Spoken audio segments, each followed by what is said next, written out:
Hey, what's going on, guys? How are your meatballs? This is your full, real, elite K-84 Wonder Weapon guide. Make sure for all the most elite Black Ops Cold War Zombies Season 1, DLC 1, Firebase guides that you're subscribed to this channel and have those notifications turned on. That includes the elite Easter egg guide, free Wonder Weapon, power, path, boss fight, weapon upgrades, and more. Everything you need. Full playlist down below in the description, which I'd of course recommend bookmarking. This way you never miss out on an upload. Also, check out the Twitch link as I stream COD Zombies every single day on Twitch. We're going to be doing Easter egg hunt together with the community, of course, tomorrow once the Easter egg goes live. But anyways, the first step to get the free K-84 Easter egg is to turn on power and make your way to the weapons lab. Here you'll find the K-84 blueprint hanging on the wall. Interact with it to pick it up. Next, make your way to the scorched defense area of the map and run up to this napalm zombie on the floor. Interact with him and be ready for some gruesome animation, as you're now going to rip this man's eyeball right out of his socket. Now, make your way back to the weapons lab and place down the eyeball in this contraption next to the computer. It'll boot up and it'll pop open the desk drawer under the computer with a locker key. Take this key to the barracks area, and here to your left and right there will be two barracks houses. In these houses, there'll be 9 lockers in which are unlockable with the key you just picked up. Interact with each and every single one of these lockers. Most of the lockers will be decoys though, so don't expect anything to really come out of them. One may contain some intel, and 2 of them in specific will spawn a mimic boss zombie. One of the mimics will drop nothing, whereas the other will drop the K-84 barrel assembly. It's very important that if you don't get the part, that you open each and every single locker in these 2 barracks areas. There are a total of 9. But yeah, once he drops it, pick up the assembly, and now we are going to do the next step, which is annoying on solo, but a lot easier if you have some stuns on solo, and if you have a teammate told the last zombie, definitely make them do it. Basically, you have to interact with this computer in the weapons lab and record the position in which it pauses and then turns the other way twice. So it's going to give you a total of 3 numbers. It's going to sound a little confusing, but I'm going to try to flush it out as much as possible. It will stop once, switch directions, a second time switch directions, which of course means a second stop, and then a third time it will then stop and allow you to replay right after that third stop, or it'll allow you to replay the sequence again as many times as you want to. Again, your job is to record the numbers / position it pauses on. An easier way to do this is to count how many times it ticks away from the top / central point of the radar. For example, I noticed that it ticks 6 times from the top of my radar to get to the position in which it stopped in for the first time. So from the top, it ticked to the right 6 times. Then I noted that it went back to the top and then ticked from the top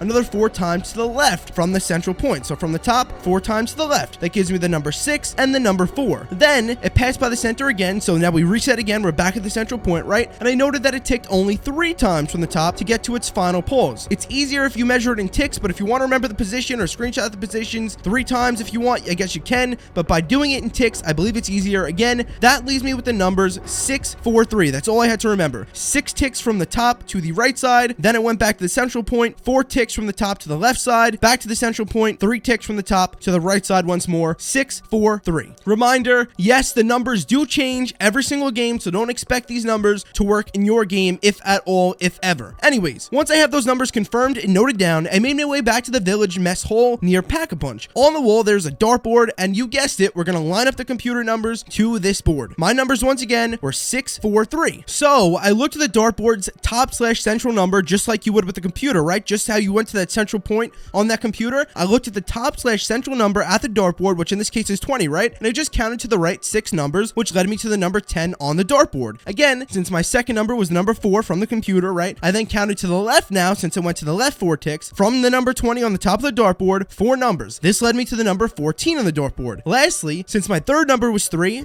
ticks from the top central point of the dartboard, it was 3 ticks to the right. I again simply counted 3 numbers to the right from the number 20 on the top of the dartboard, and this led me to the number 4. The computer numbers are now transformed from the number 6, 4, 3 in terms of ticks, right, to now on the dartboard, the physical numbers 10, 14, 4. Simply shoot the numbers in which are correct in your game, and then shoot the bullseye to confirm the numbers. Out will pop your converter. Unfortunately, for your next step, you'll have to wait for a mangler to spawn in, which appears to only happen after round 14, which could be a little annoying, but I think for most people, you'll probably be around round 14 anyways. But yeah, you have to wait to at least round 15, usually, for the manglers to spawn in. Once he does spawn in though, shoot his arm off, and if you kill him with an arm shot, then it'll drop the uncharged power cell magazine, as you can see in the on-screen gameplay. Pick it up and then make your way to the weapons lab. Place down the power cell right here and wait 1 full round. This means that if you place it in on round 16, you'll have to retrieve it then again on round 18, because round 16, then 1 full round on round 17. Once that's completed, you'll be on round 18. You can pick it up then. So technically 2 number rounds, but 1 full round. Once you go back and retrieve the charged power cell, once it allows you to pick it back up, you are done. Make your way to the crafting station in the same room and build the K-84. If you guys did enjoy the video and you want more elite Firebase guides, stay tuned. whether it's upgrading the Ray K, doing the Easter egg, or anything else, I got you covered. Take care of your meatballs. I've been wishing for some better days. Could you listen? No one, can you stay?